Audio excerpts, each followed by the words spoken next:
Hello दोस्तों, आप सभी का स्वागत है एक बार फिर से हमारी YouTube channel unique story world में। दोस्तों, आज की इस वीडियो में हम आपके लिए लेकर आए हैं एक अनोखी कहानी जिसका नाम है अच्छे कर्मों का फल। तो चलिए दोस्तों, आपका ज़्यादा समय ना लेते हुए इस कहानी को शुरू करते हैं। एक बार की बात है, महेश नाम का एक आदमी था। वह एक कंपनी में काम करता था। महेश की एक आदत थी कि वह जब भी किसी व्यक्ति को मुसीबत में देखता तो उसकी मदद जरूर करता, भले ही दूसरे की वजह से उसका खुद का ही नुकसान क्यों ना हो जाए। अपने इस आदत की वजह से महेश कई बार ऑफिस देरी से पहुंचता था, और जब उसका मालिक उससे देरी से आने का कारण पूछता तो वह बता देता कि वह रास्ते में किसी की मदद कर रहा था, जिसकी वजह से उसे ऑफिस आने में देरी हो गई। यह सुनकर उसका मालिक उसे कुछ नहीं बोलता था, क्योंकि उसे लगता था कि मुसीबत में फंसे लोगों की मदद करना अच्छी बात है। लेकिन यह देख अन्य कर्मचारी अपने मालिक से नाराज हो गए और इसका विरोध करने लगे। वे कहने लगे कि यदि हम लोग देरी से आते हैं तो आप हमें सुनाने लगते हैं, जबकि महेश को आप कुछ नहीं कहते। यदि नियम बना है तो सबके लिए समान होना चाहिए। यह सुनकर महेश का मालिक सोचने लगा कि ये लोग तो अपने काम के कारण देरी करते हैं, जबकि महेश दूसरों की वजह से देरी करता है। लेकिन कंपनी का नियम तो सबके लिए समान है, इसलिए इन लोगों की बात भी सही है। अतः वह बोला, ठीक है, यदि अगली बार महेश ने ऑफिस आने में देरी की तो उसे कंपनी से निकाल दिया जाएगा।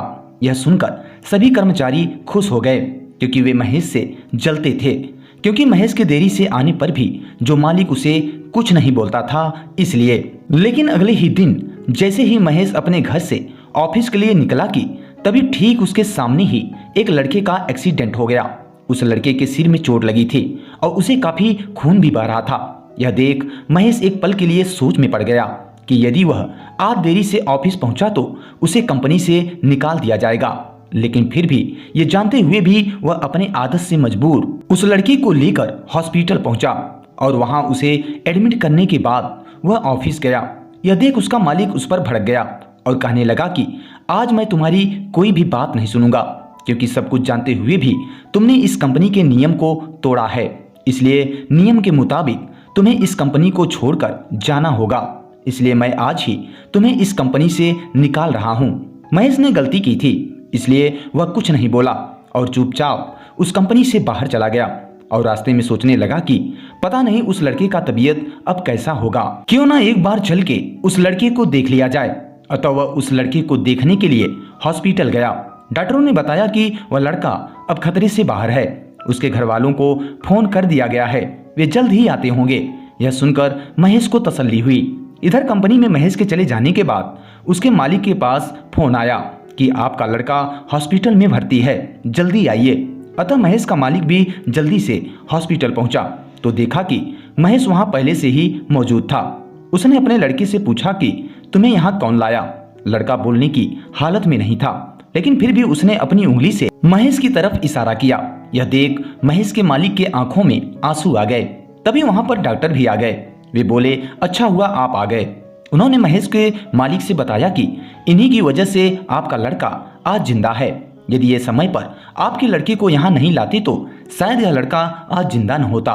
यह सुनकर महेश का मालिक महेश के चरणों में गिर पड़ा। वह कहने लगा कि मुझसे बहुत बड़ी गलती हो गई जो मैंने तुम्हें कंपनी से निकाल दिया। आज तुम्हारी वजह से मेरा बेटा जिंदा है, हो सके तो मुझे माफ कर देना। महेश बोला, मालिक, इसमें आपकी कोई गलती नहीं है। आप अपनी जगह सही हैं और मैं अपनी जगह, क्योंकि मुसीबत में लोगों की मदद करना मेरी आदत है और कंपनी के नियम को बनाए रखना ये आपका काम है। यह सुनकर मालिक बोला, महेश, तुम धन्य हो। और फिर अगले दिन मालिक ने महेश को अपने ऑफिस बुलाया और सब कर्मचारियों के सामने महेश को सबसे ऊंचे पद पर नियुक्त किया। यह देख सब कर्मचारी हैरान और परेशान थे कि आखिर ये कैसे संभव है, जिसे मालिक ने खुद ही अपनी कंपनी से बाहर निकाल दिया था। आज वही मालिक महेश को इतना ऊंचा पद कैसे दे सकता है। उन कर्मचारियों की हैरानी और परेशानी देख महेश ने उन कर्मचारियों से धीरे से कहा, यह सब अच्छे कर्मों का नतीजा है, जो भले देर ही सही लेकिन एक दिन मिलता जरूर है। दोस्तों, इस दुनिया में कुछ लोग दूसरों की मदद सिर्फ इसलिए नहीं करते क्योंकि उन्हें लगता है कि इसमें उनका क्या फायदा होगा, क्योंकि ज्यादातर लोग सिर्फ अपना ही फायदा चाहते हैं। लेकिन यकीन मानिए दोस्तों, निस्वार्थ भाव से किए गए अच्छे कर्मों का फल देर ही सही लेकिन एक न एक दिन मिलता जरूर है। इसलिए हमें अपने जीवन में निस्वार्थ भाव से दूसरों की मदद और अच्छे कर्म हमेशा करते रहना चाहिए। धन्यवाद दोस्तों। तो दोस्तों, इस वीडियो में बस इतना ही। उम्मीद करते हैं ये कहानी आपको पसंद आई होगी।